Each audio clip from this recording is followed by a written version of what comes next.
This little ocean house right here is my iron farm in this survival world. Functionally, this thing is pretty much just ENXO4's instant raid farm with a warped fungus skin pack on it. But down there we got the village, and then up here we got the raid farm.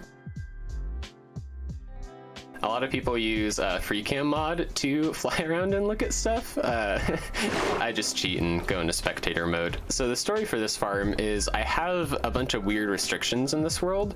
It's partly from Etho's modded series, actually, where he recently suggested that when you make a new survival world, you give yourself some fun restrictions to work around. And so it's been pretty inconvenient, but one of the restrictions I gave myself for this world was to get all my iron without using mining or golems. So you take out a raid captain, you fall to the bottom. It works pretty much just like a normal raid farm. The raid starts.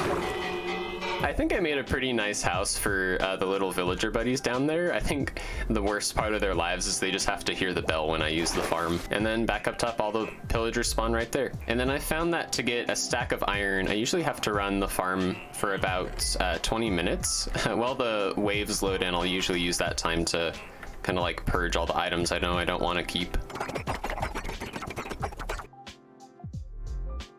So it's been about 10 or 15 minutes. We got essentially one stack of emerald blocks, but my original plan for this farm was to actually try to, oh, come on guys, you can calm down, it's okay. Was to try to get iron from the axes. I also use ladders as fuel because you can craft the sticks from the witches into ladders, but also ladders are a pretty decent way to craft the nether woods into usable fuels. But then after running the farm like once, I realized a way better way to get iron from it is to trade off the emeralds you get. So all four of the villagers down here are armorers. Most of them we caught them at a bad time, but usually they have at least two like 1-to-1 emerald to iron armor. That's pretty much what this contraption here is. I smelt down all the emerald armor trades into nuggets and craft those into ingots. And this has been horribly inconvenient for getting iron, but it has actually been a lot of fun too. I also kind of went like all dollhouse on their area, so there's like little escape rooms up to the top. Because you know, when you're like a family of four living together, you need your own rooms sometimes. You can't be dealing with each other all the time. And then I tried to give them a pretty good view on their little porches here of the ecosystem around them. So as you trade, they'll start to discount, and if you use the farm 2 days in a row, the second day you can usually trade off like all 9 stacks of emeralds with 1-to-1 trades. So in progress for the future, I'd like to make this bubble column look like a chimney, and then try to like dress up the raid farm area to be like a puff of smoke. I think it'll also be possible to throw the iron axes down into the smelting system from the raid farm. Which would be nice because there's usually 2 mini iron axes to carry down in one inventory. We're only going to get like 30 something ingots this time, but now that they're all in better moods for trading, I'm going to run the farm up to 9 emeralds again and see if we can trade off the whole set of 9 stacks with 1-to-1 trades. This time we have 9.5-ish stacks of emeralds, plus a whole bunch of axes. Oh yeah, and like all the trades are just 1-for-1 now. Now the trick is you gotta like lock out all their trades before they reset, because I think they only do that once or twice a day. Oh yeah, see, right there. There's one more trade we probably could have made there. The raid farm has also pretty much been my source of redstone for this world too. When you don't need to go back up to the top of the farm, but you walk up anyways because you're talking and can't do 2 things at once. What's also weird is there was never an iron golem while I was using it before, like the 5 or 6 times I've used it. And now they're just chilling down on the ocean floor. Oh, that's so cool. I guess they're kind of on drowned patrol now. 4 also seems to be like the perfect amount of these armorers. It seems to be just enough that I can trade off like 9 full stacks of emeralds on a good day. 4 blast furnaces also seems to be perfect for keeping up with trading. And then what I'm trying is I'm buying just one of the 2-for-1 emerald trades at a time until the 1-for-1 deals are unlocked, yeah, like this.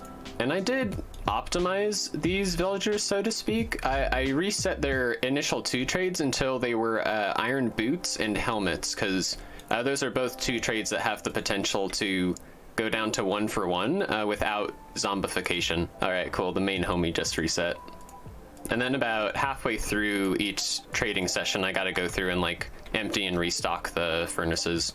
I could automate this, but I kind of like having it as like a centerpiece of a walkable room. Pretty much all of them are all just one-to-one trades at this point. So that method of like buying one of each item until it was down to one-to-one worked really well. I'm also not setting the best like ecological example, so to speak, because all the items I don't want, there's nothing destroying them. I'm just throwing them down into the ocean. I guess the difference is that litter in Minecraft despawns after 5 minutes on its own. That would be really cool if actual litter did that. And then what I think I need to do is put a couple other farms out here, just because there's usually like 1 or 2 minutes left of smelting, so I guess maybe I do need more than 2 blast furnaces. I should say too, this weird room layout, it's like this because the farm depends on like the center of all the blocks that the villagers use being in a specific place. I think it sometimes uses the bell, but just in case anything goes wrong, I positioned all their workstations and beds symmetrically so that I think pretty much as long as they're all in here,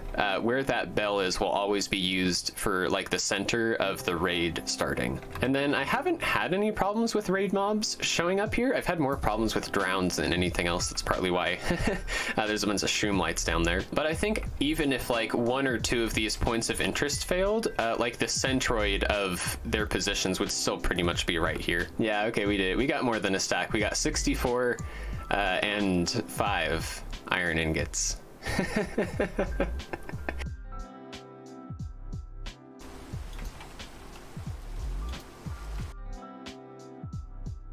We don't have a whiteboard or a blackboard, but we got a blue board. What's funny is I'm trying to unlock librarians right now.